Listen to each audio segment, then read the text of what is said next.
Akhirnya aku dan Dokter Mirsa bisa bertemu lagi, meski harus dengan waktu dan juga tempat yang tidak memungkinkan.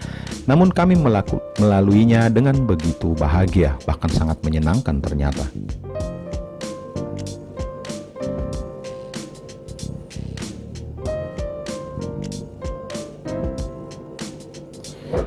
Aku jadi teringat sesuatu.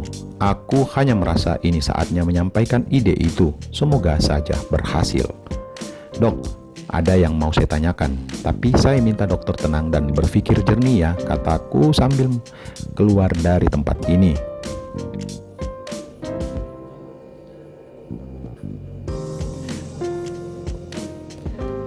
Perasaan saya kok nggak enak mas, katanya dengan mimik tegang.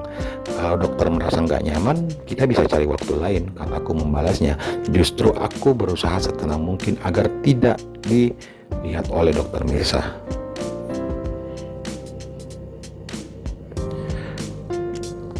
Setelah ini kita ketemu di rumah sakit ya. Waktu dan tempat gak memungkinkan untuk saat ini kita mengobrol banyak hal, katanya. Ya, lalu memberi isyarat untuk keluar lebih dulu. Mungkin ya dia juga mau memikirkan sesuatu. Tak lama berselang, aku lalu kembali ke kerumunan teman-teman di luar.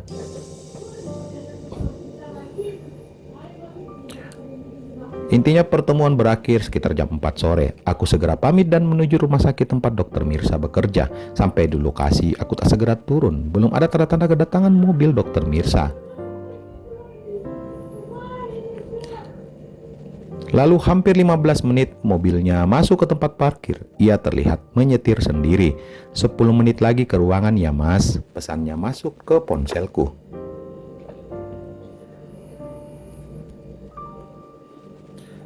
Setelah 10 menit, aku segera menuju ke ruangannya. Ku minta supirku yang mengantar untuk menunggu. Ini sudah hampir pukul 5 sore. Saya sampai kepikiran loh mas di jalan ini tadi, katanya saat aku baru saja masuk ke ruangannya. Maaf ya dok, kalau bikin dokter kepikiran, kataku. Walau kita nggak terlalu banyak kan, tanyanya, lalu mengambilkan aku minuman. Saya langsung saja ya dok, kataku. Ia hanya mengangguk singkat.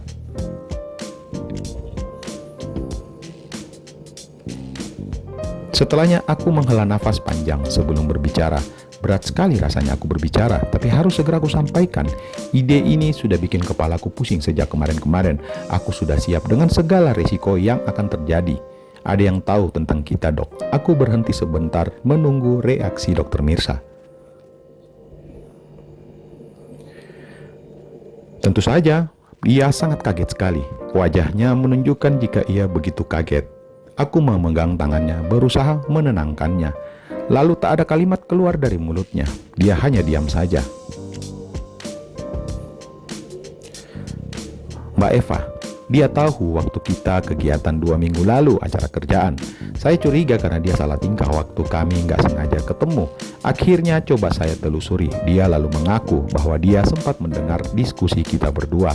Aku berhenti lagi.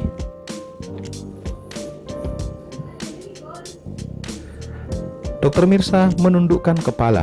Ia pasti syok dan sedang kalut memikirkan jalan keluar. Saya sudah bicara sama Mbak Eva. Dia bilang jujur kalau memang ia awalnya curiga. Saya akhirnya mengaku soal apa yang telah terjadi. Saya minta maaf dok. Aku menggenggam tangannya kian erat.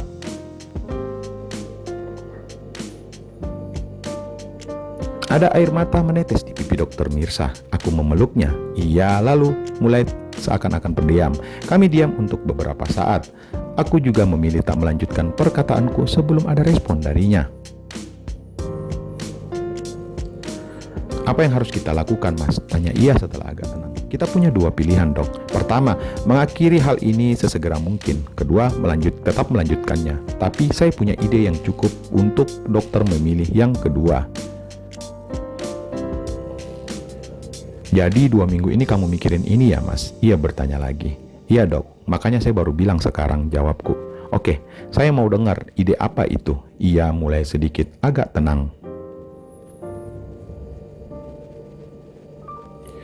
Mbak Eva punya latar belakang yang sama dengan dokter. Saya tahu ia setelah mengajak dia bercerita. Sebenarnya ia berjanji tidak akan menceritakan ini kepada siapapun. Tapi saya nggak percaya begitu saja, Dok. Aku mengambil jeda untuk melanjutkan apa yang aku katakan.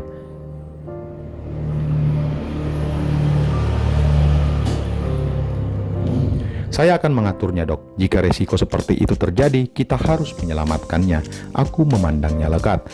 Dokter Mirsa terlihat tak percaya dengan ideku barusan, menutup satu resiko dengan resiko yang lebih besar. Kalau ya, begitulah kami bertiga yang akan kena batunya.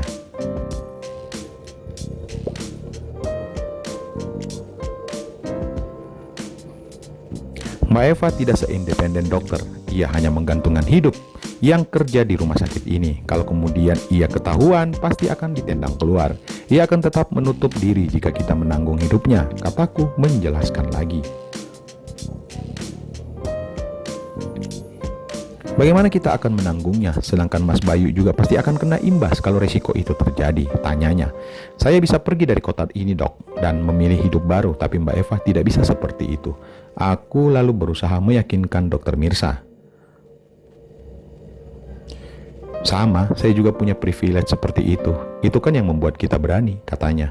Saya tidak tahu apakah ini akan berhasil, tapi rasanya membiarkan dia tahu tanpa bisa kita kontrol juga sama berbahayanya, kataku lagi. Dokter Mirsa sesaat terlihat berpikir keras. Beberapa kali matanya menengadah mencari sesuatu ke atas. Tangan kami masih berpegangan.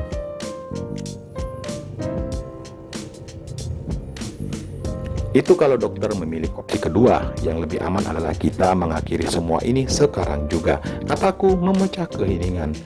Jujur Mas, saya nggak bisa, berat sekali mengakhirinya. Yes, kena kau.